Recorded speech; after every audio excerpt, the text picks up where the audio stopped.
Salam sejahtera bagi kita semua. Sebelum saya mempresentasikan tugas besar saya, sebelumnya saya mau memperkenalkan diri saya. Perkenalkan, nama saya Heniwati Siregar dari Fakultas Manajemen. Di sini saya akan memaparkan tugas besar saya yang saya bawakan yang berjudul laporan keuangan. Tentang laporan keuangan. Pengertian laporan keuangan. Laporan keuangan adalah format catatan informasi keuangan suatu perusahaan dalam suatu periode akuntansi tertentu yang dapat digunakan untuk menggambarkan sesuatu kinerja usaha atau perusahaan tersebut. Di dalam berisi pencatatan transaksi, baik itu transaksi pembeli, penjual, maupun transaksi bisnis lainnya yang bernilai ekonomi dan moneter. Di sini ada tujuan laporan keuangan. Yang pertama, mengetahui informasi aset. Yang kedua, mengetahui jumlah modal. Yang ketiga, arus kas. Yang keempat, alat bertanggung jawab pihak manajemen. Yang kelima, sebagai alat pertimbangan pemilik perusahaan. Yang keenam, pencapaian target manajemen. Yang ketujuh, alat pertimbangan bagi pemegang saham. Yang kedelapan, bahan evaluasi kreditur. Lanjut, fungsi laporan keuangan. Informasi keuangan menyajikan informasi tentang kinerja keuangan suatu entitas seperti pendapatan, biaya, dan laba bersih. Yang kedua, pemantauan kinerja. Untuk memantau kinerja perusahaan dan membuat keputusan berdasarkan data keuangan. Yang ketiga, analisis dan perencanaan. Untuk analisis kinerja masa lalu dan perencanaan ke depan, membantu dalam pengambilan keputusan strategis. Yang keempat, evaluasi kesehatan dan keuangan. Membantu pemangku kepentingan seperti investor dan kreditor. Di sini ada jenis-jenis laporan keuangan. Laporan keuangan tuh dibagi menjadi 4. Yang pertama, laporan laba rugi. Laporan laba rugi merupakan laporan keuangan yang berisi kinerja keuangan suatu perusahaan. Yang kedua, laporan perubahan modal. Laporan ini dibuat setiap satu periode menggambarkan perubahan aktiva bersih, peningkatan maupun penurunan. Yang ketiga, laporan neraca. Laporan keuangan perusahaan berupa neraca atau balance sheet dibuat untuk mengetahui posisi dan informasi keuangan. Yang keempat, laporan arus kas. Informasi terkait keluar masuknya aliran kas perusahaan akan terakum dalam laporan arus kas atau cash flow statement. Di sini ada laporan laba rugi. Komponen penting dalam laba rugi. 1. Pendapatan atau revenue. Unsur ini mencerminkan peningkatan aset atau aliran masuk yang dihasilkan oleh perusahaan melalui kegiatan operasionalnya. Yang kedua, beban atau expense. Unsur ini menggambarkan pengeluaran atau pemakaian aset yang menyebab timbulnya kewajiban dalam periode tertentu. Yang ketiga, keuntungan atau profit. Unsur ini terjadi peningkatan ekuitas sebagai Yang ketiga, keuntungan atau profit. Unsur ini terjadi peningkatan ekuitas sebagai akibat dari transaksi perusahaan atau pendapatan atau investasi yang diperoleh dari pemilik perusahaan. Yang keempat, kerugian atau loss. Unsur kerugian terjadi ketika terjadi penurunan ekuitas akibat dari transaksi atau beban perusahaan serta pengurangan bagi pemilik perusahaan. Di sini ada rumus untuk menghitung laba rugi. Diketahui rumus penting sebagai cara untuk menghitung laba rugi, yaitu laba atau rugi sama dengan pendapatan penjualan dikurang biaya. Lanjut, yang kedua, laporan perubahan modal. Komponen dalam laporan perubahan ekuitas dibagi menjadi 8. Yang pertama, modal awal. Yang kedua, pengaruh dari perubahan kewajiban akuntansi. Yang ketiga, pengaruh koreksi kesalahan periode sebelumnya. Yang keempat, perubahan dari modal saham. Yang kelima, dividen. Yang keenam, laba rugi pada periode terkait. Yang ketujuh, keuntungan dan kerugian lain. Yang kedelapan, saldo akhir. Di sini ada contoh soal.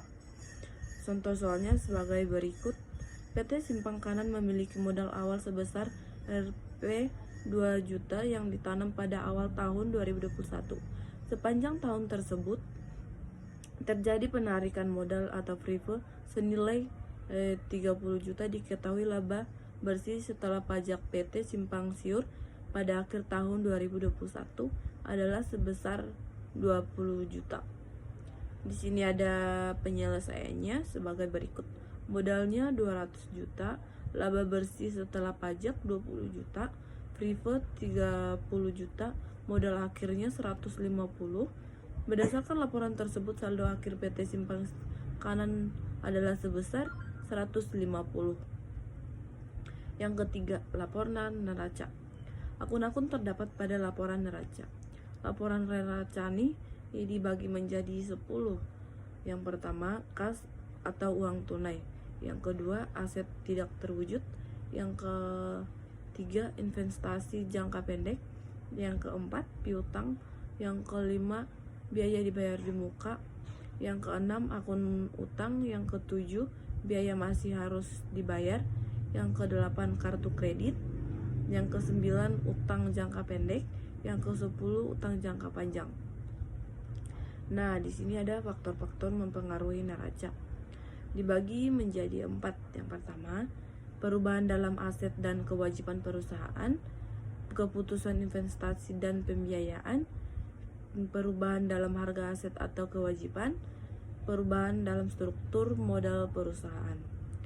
Nah, di sini juga ada contoh soal neraca.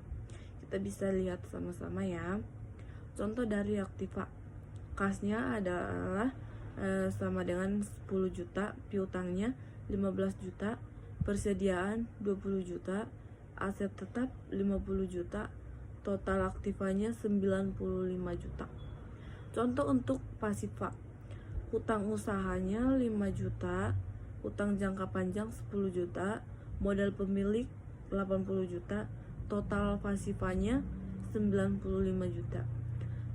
Yang keempatnya, laporan arus kas. Laporan arus kas ini ada jenis-jenis laporan arus kas perusahaan, dibagi menjadi 3. Yang pertama, kas aktivitas investasi. Jenis laporan kas yang akan berisi informasi yang berkaitan dengan kegiatan investasi yang dilakukan oleh setiap perusahaan. Yang kedua, kas aktivitas operasi. Laporan kas aktivitas operasi akan mencatat semua jenis hal yang bisa memberi pengaruh baik terhadap kas perusahaan. Yang ketiga, kas aktivitas pendanaan. Untuk mencatat segala jenis aktivitas yang dapat mempengaruhi terhadap berubah jumlah serta komposisi modal dari suatu perusahaan tertentu. Di sini ada perbedaan arus kas metode langsung dan tidak langsung. Yang secara langsungnya, setiap arus kas masuk dan keluar secara langsung selama periode tertentu. Ini mencakup setiap transaksi kas aktual. Memberikan gambar yang lebih rinci tentang asal-usul dan pengguna dana tunai bisnis. Lebih akurat dalam mengukur arus kas operasional. Mencatat setiap transaksi kas dapat menjadi proses yang rumit dan melelahkan, terutama dalam bisnis besar dengan banyak transaksi. Di sini ada yang secara tidak langsung ya. Menggunakan pendapatan bersih dari laporan laba rugi sebagai titik awal. Memberikan pandangan yang kurang rinci tentang karena Anda tidak akan melihat transaksi kas spesifik. Kurang akurat karena menghitung arus kas bersih secara tidak langsung. Lebih efisien karena hanya memerlukan informasi yang telah ada dalam laporan keuangan lainnya. Di sini ada akun perusahaan dalam laporan keuangan. Dibagi menjadi 4. Yang pertama, akun pembeli. Yang kedua, akun potongan pembeli. Yang ketiga, akun retur pembelian. Yang keempat, akun beban angkut pembelian. Yang kelima, akun beban angkut penjualan. Yang keenam, akun penjualan. Yang ketujuh, akun potongan penjualan. Yang kedelapan, akun persediaan barang dagangan. Nah, kita lanjut ya. Pentingnya akun perusahaan dalam laporan keuangan. Mengukur kinerja keuangan, membantu dalam mengukur kinerja keuangan perusahaan dagang dengan memberikan informasi tentang pendapatan penjualan, biaya pembeli, potongan, retur, dan persediaan. Yang keduanya, perencanaan keuangan. Informasi yang tercatat dalam akun digunakan untuk perencanaan keuangan perusahaan, dapat merencanakan kebutuhan modal, strategi harga, dan persediaan yang optimal. Yang ketiga, transparansi. Mencakup akun-akun untuk menciptakan transparansi dalam bisnis, penting untuk pemegang saham, investor, dan pihak eksternal lainnya. Yang keempat, pajak dan akuntansi. Nilai persediaan dan potongan yang dicatat dalam akun-akun ini dapat mempengaruhi perhitungan laba rugi dan pajak. Nah, kita lanjut ke kesimpulan. Kesimpulannya adalah, laporan keuangan adalah catatan informasi keuangan suatu perusahaan pada suatu periode akuntansi yang dapat digunakan untuk menggambarkan kinerja perusahaan tersebut, sehingga bahwa kinerja keuangan perusahaan selama tahun berjalan cukup baik. Pendapatan bersih yang meningkat, pengeluaran yang terkendali, dan likuiditas yang stabil menunjukkan keberlanjutan operasi yang positif. Meskipun demikian, perusahaan perlu terus memantau faktor efisien guna memastikan pertumbuhan berkelanjutannya di masa depan. Sekian pemaparan saya tentang tugas besar saya. Saya ucapkan terima kasih. Makasih.